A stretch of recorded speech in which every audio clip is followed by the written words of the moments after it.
body and soul.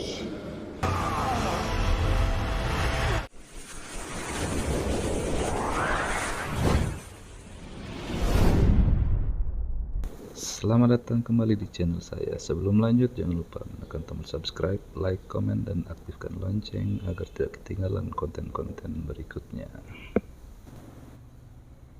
Halo guys, di video kali ini saya akan merangkum cerita film Fistful of Vengeance 2022 yang dibintangi oleh Iko Uwais, mengisahkan tentang setelah kematian Jenny, sang kakak Tommy, Luxin, dan yang saat ini menjadi Wu Assassin berada di Bangkok. Mereka bertiga mencari jawaban tentang pembunuhan Jenny hanya dengan satu petunjuk, sebuah batu purba yang ditemukan di dekat mayat Jenny.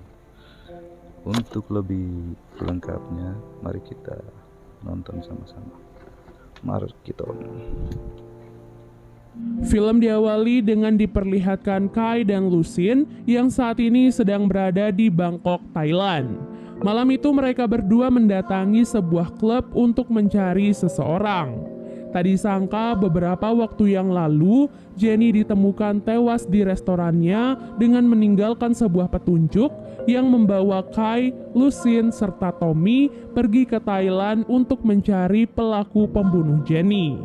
Dan benar saja, di dalam klub itu Kai dan Luxin menemukan seorang pria yang sedang menyerap energi dari beberapa pengunjung. Alhasil Kai dan Luxin pun terpaksa menghajar beberapa pengunjung yang sudah terpengaruh oleh kekuatan supranatural.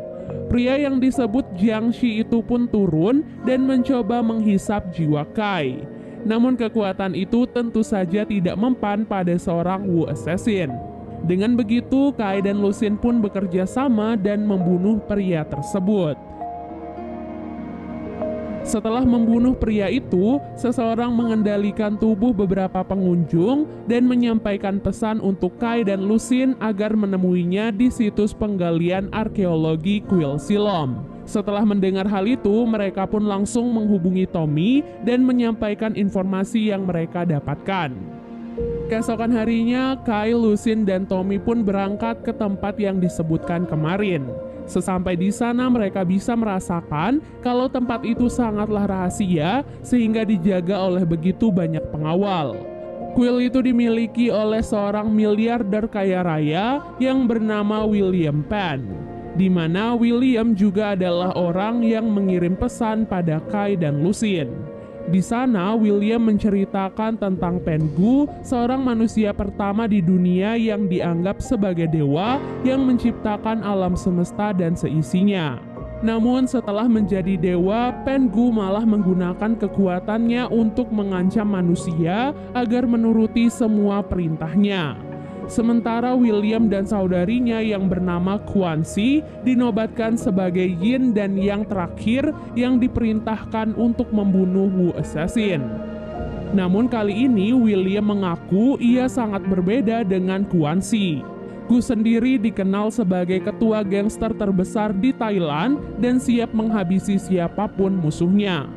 William mengatakan beberapa waktu yang lalu Ku pergi ke San Francisco untuk membunuh Kai, namun seseorang menggagalkan rencananya. Dan bisa ditebak orang itu adalah Jenny yang terbunuh akibat melindungi Kai. William mengatakan semua ini karena ia dan Ku terhubung satu sama lain. Oleh sebab itu, ia merasa harus menghentikan Ku dengan bantuan dari Wu Assassin. Setelah itu, William mengatakan kalau beberapa hari lagi Ku akan mendatangi Hotel Fai untuk melakukan peningkatan kekuatan. Dan ia berharap mereka semua bisa menangkap Ku di hotel tersebut. Sebelum melakukan penyerangan ke Hotel Fai, mereka membutuhkan seseorang yang bisa membantu mereka untuk menyediakan senjata dan membantu mereka untuk masuk ke dalam hotel dengan aman. Mengingat hotel yang akan mereka datangi adalah Hotel Bintang 5 yang tentunya dijaga dengan sangat ketat. Beruntung Tommy memiliki kenalan seorang wanita asal Thailand yang bernama Priya. Oleh sebab itulah Tommy pun mengajak Kai dan Luxin untuk menemui Priya dan memperkenalkan mereka kepadanya. Setelah itu, Tommy pun menceritakan tentang kematian Jenny pada pria. Pria yang mendengar hal itu turut berduka cita dan berjanji akan membantu mereka. Singkat cerita, keesokan harinya, Kai, Pria, Lucien, dan Tommy sampai di Hotel Vi. Di sana juga terdapat sebuah mobil berisi para polisi yang ditugaskan untuk menjaga keamanan hotel. Tak lama kemudian, Ku dan para anak buahnya pun tiba di hotel tersebut. Setelah melihat Ku memasuki hotel, kini saatnya Pria dan Tommy menjalankan rencana mereka. Mereka sengaja membiarkan diri mereka tertangkap oleh penjaga agar Kai dan Lucien bisa masuk ke dalam hotel tanpa melewati pemeriksaan. Setelah Kai dan Lucien masuk ke dalam hotel, mereka tertangkap pada salah satu kamera pengawas yang membuat seorang agen bernama Zulu menyadari keberadaan mereka. Di waktu yang sama, Ku memasuki sebuah ruangan rapat kelompok gangster dan menggunakan kekuatan supranatural untuk membunuh mereka semua. Semua itu dilakukan agar Ku bisa mengambil alih semua kelompok gangster dan menggunakan mereka untuk memperkuat kelompoknya. Saat berada di ruangan pemeriksaan, Pria mematikan semua kamera pengawas CCTV yang membuat Zulu semakin curiga. Ia pun akhirnya memutuskan untuk masuk ke dalam hotel dan memeriksa apa yang sebenarnya terjadi. Kemudian Tommy mengeluarkan senjatanya agar ia dan Pria bisa keluar dari ruangan pengawasan. Di dalam hotel, Kai dan Lucien memutuskan untuk berpencar agar bisa menemukan Ku lebih cepat. Namun ternyata mereka sudah terlambat karena Ku sudah keluar dari Hotel Vi dan mempengaruhi semua orang di lobi hotel. Karena hal itu, Kai dan Lucien pun gagal menemukan Ku di ruangan rapat dan hanya menemukan mayat-mayat anggota gangster. Agen Zulu yang juga tiba di sana lantas mencurigai Kai dan Lucien sebagai pelaku pembunuhan. Tak disangka Lucien dan Zulu ternyata saling mengenal satu sama lain karena sempat bertemu di London. Namun hal itu tetap tidak menghalangi Zulu untuk menangkap mereka berdua. Lalu Tommy dan Pria pun datang dan mencoba meyakinkan Zulu kalau mereka bukanlah orang jahat. Pria mengatakan saat ini bukan waktunya untuk menuduh mereka karena para pengunjung hotel sudah berkumpul untuk membunuh mereka semua. Di saat itulah Kai dan yang lainnya harus bekerja sama untuk melawan begitu banyak orang sekaligus. Apalagi lawan mereka menyerang dengan menggunakan senjata seperti kapak dan juga pisau. Namun kemampuan bertarung yang dimiliki oleh Kai dan teman-temannya juga tak perlu dipertanyakan lagi. Para Wu dengan kekuatan avatar saja bisa dikalahkan, apalagi manusia biasa. Jadi hal itu bukanlah masalah besar untuk mereka. Saat bertarung, Kai terpisah dengan teman-temannya dan bertemu dengan Zen. Kali ini Zen bekerja sama dengan Ku untuk menangkap Wu Assassin dengan imbalan akan mendapatkan kekuatan yang baru. Alhasil mereka berdua pun terlibat perkelahian yang cukup sengit. Di sini bisa dilihat Zen ternyata memiliki kekuatan supranatural yang ia dapatkan di akhir series Wu Assassin. Karena hal itu mereka pun bertarung dengan cukup imbang karena sama-sama memiliki kekuatan supranatural. Sementara Kai masih bertarung dengan Zen, Lucien dan Pria kabur menggunakan salah satu mobil yang terparkir di basement hotel. Mobil itu pun mereka gunakan untuk menghancurkan pintu hotel agar Tommy dan Zulu bisa keluar. Kemudian saat akan pergi dari hotel, Kai kalah melawan Zen dan terjatuh di dekat teman-temannya. Setelah itu Zulu mengajak Kai dan yang lainnya untuk kabur menggunakan mobilnya. Namun dari arah belakang, mobil anak buahku terus saja mengejar mereka. Sampai akhirnya mereka pun dikepung dan mobil mereka ditembaki berkali-kali. Lalu Zulu meminta mereka untuk segera mengambil senjata dan membalas serangan. Melihat adanya perlawanan dari dalam mobil, para anak buahku melemparkan tabung gas ke arah mobil dan meledakkan tabung tersebut. Beruntung Kai dan yang lainnya masih selamat dan segera kabur dengan memanfaatkan asap tebal di sekitar mobil. Namun mereka akhirnya ketahuan dan terpaksa harus kembali berhadapan dengan anak buahku. Setelah situasi cukup aman, pria pun mengajak mereka untuk kabur menggunakan perahu. Meskipun awalnya mereka sempat dikejar lagi, namun pada akhirnya mereka tetap berhasil menghindari anak buahku. Pria kemudian mengajak mereka semua untuk pergi ke kampung halamannya. Di sana mereka bisa bersembunyi sambil beristirahat sejenak dari kejaranku. Di sana mereka pun disambut dengan hangat oleh paman pria. Bahkan paman pria juga memberikan sebuah gelang pelindung untuk Kai. Pada malam harinya saat sedang makan malam bersama, paman memberitahu mereka kalau William dan Ku adalah satu kesatuan yang tidak bisa bertentangan, di mana mereka berdua memiliki tujuan yang sama, yaitu menghidupkan Pengu dan membuat dunia yang baru. Untuk mewujudkan hal itu, mereka tentunya membutuhkan Qi dari seseorang yang kuat seperti Wu Assassin. Karena hal itulah William sengaja menjebak mereka untuk datang ke hotel agar Ku bisa mengambil Qi dari Wu Assassin. Nantinya Qi dari Kai akan digabungkan dengan batu permata yang ada di tangan Jenny saat ia tewas dan kini ada di tangan Tommy. Setelah makan malam itu, pria tiba-tiba mendapatkan pesan misterius dari seseorang. Orang itu berkata kalau ia bisa mengembalikan keluarga pria yang sudah meninggal dan meminta pria untuk segera keluar. Sesampai di pintu masuk desa, pria dibawa ke alam bawah sadar untuk bertemu dengan keluarganya. Di sana, Ku dan William mempengaruhi pria untuk percaya pada Pengu jika ingin kembali berkumpul dengan keluarganya. Tak disangka, pria terpengaruh pada omongan mereka dan memilih untuk berkhianat pada teman-temannya. Ia mengambil batu permata dari Tommy dan berniat mengambil Qi Wu Assassin. Tak hanya itu, ia juga mencabut mantra pelindung desa sehingga Ku dan anak buahnya bisa masuk ke dalam desa. Beruntung saat pria akan mengambil Qi, Kai bangun dari tidurnya dan dengan cepat menahan tangan pria.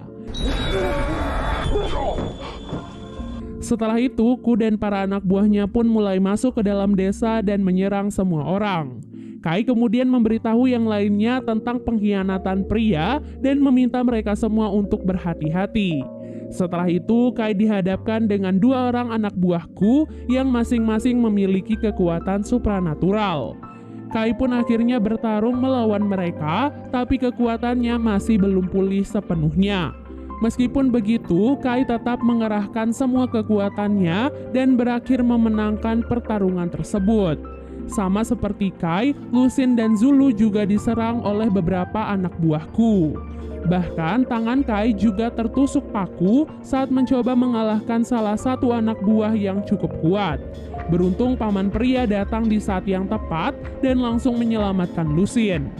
Kemudian Lusin pun membalas serangan dengan menusukkan paku pada kepala penjahat yang pada akhirnya membuat penjahat itu hilang seketika.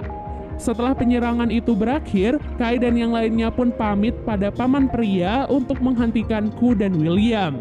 Namun sebagai gantinya, paman pria rela mengorbankan nyawanya sendiri agar mereka semua bisa segera pergi.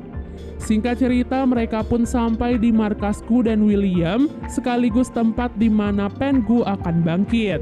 Karena penjagaan yang sangat ketat, Kai dan yang lainnya pun memutuskan untuk berpencar. Saat itu, Kai lagi-lagi harus berhadapan dengan Zen yang tetap tidak menyerah berusaha membunuhnya. Namun kali ini Kai tidak mau mengalah karena ia harus menyelamatkan dunia dari Ku, William, dan Pengu. Di sisi lain, Zulu dan Tommy harus menghadapi Ku yang datang menghampiri mereka. Pada awalnya mereka cukup puas karena berpikir bisa mengalahkan Ku dengan cukup mudah. Kemudian mereka pun melihat pria dan menanyakan tentang apa yang sudah ia lakukan. Pria mengaku menyesal dan merasa bersalah pada mereka semua. Tommy yang mendengar hal itu pun mencoba mengerti dengan perasaan pria. Namun tiba-tiba Ku kembali bangkit dari kematian dan menyerang mereka bertiga. Alhasil Tommy, pria, dan Zulu pun bekerja sama untuk membunuh Ku. Mereka pun memanfaatkan pedang milikku untuk menusuk mulutnya sampai ia pun hilang seketika. Sementara Lusin gagal mengalahkan seorang penjahat dan dihipnotis agar bergabung dengan kelompok mereka. Kembali kepada Kai, ia pun memasang gelang pemberian paman pria dan menggunakan gelang itu untuk mengalahkan Zen. Dengan bantuan gelang itu, ia pun akhirnya berhasil membunuh Zen. Tak lama kemudian, Kai pun sampai di sebuah lubang tempat Pengu terjebak. Di sana ia disambut oleh William dan juga Lucin yang sudah terhipnotis. William pun memanfaatkan kesempatan itu untuk mengambil Chiwu Assassin dan menggabungkan batu permata itu dengan miliknya. Tak disangka hal itu membuat penjara Pengu akhirnya terbuka. Pengu pun keluar dari penjaranya dan meminta Lucin untuk menyerang Kai. Hal itu tentu saja membuat Kai tidak tega, namun ia tetap harus melakukan hal itu untuk membebaskan Lucin dari hipnotis. Dan benar saja serangan Kai berhasil mengembalikan jiwa dari Lucin. Setelah itu, Pengu pun kabur kembali ke dalam penjara. Namun Kai tidak membiarkan hal itu terjadi. Ia pun ikut masuk ke dalam dengan berpegangan pada seutas tali. Di dalam lubang itu, Kai merasa sangat kesulitan untuk melawan Pengu. Kemudian pria Zulu dan Tommy pun datang membantu Lucin untuk menahan tubuhnya dan tubuh Kai saat berada di dalam lubang. Kai dan Lucin akhirnya bekerja sama untuk melawan Pengu di dalam lubang tersebut. Sampai akhirnya Kai memberikan serangan terbaiknya yang membuat Pengu akhirnya menghilang. Barulah setelah itu Kai dan Lucin ditarik kembali ke atas oleh Tommy dan teman-temannya. Film diakhiri dengan diperlihatkan Kai dan yang lainnya yang kini bisa menjalani hidup dengan tenang karena sudah berhasil membalaskan dendam atas kematian Jenny. Tentunya semua itu juga berkat bantuan dari dua wanita cantik, yaitu Zulu dan Pria. Dan film pun akhirnya selesai. Jadi itu dia ya guys, keseluruhan alur cerita film Fistful of Vengeance. Semoga kalian semua puas melihat aksi Iko Uwais di film ini ya. Mimin harap kalian bisa mengerti dengan alur cerita kali ini. Dan sampai jumpa di alur cerita berikutnya. Bye!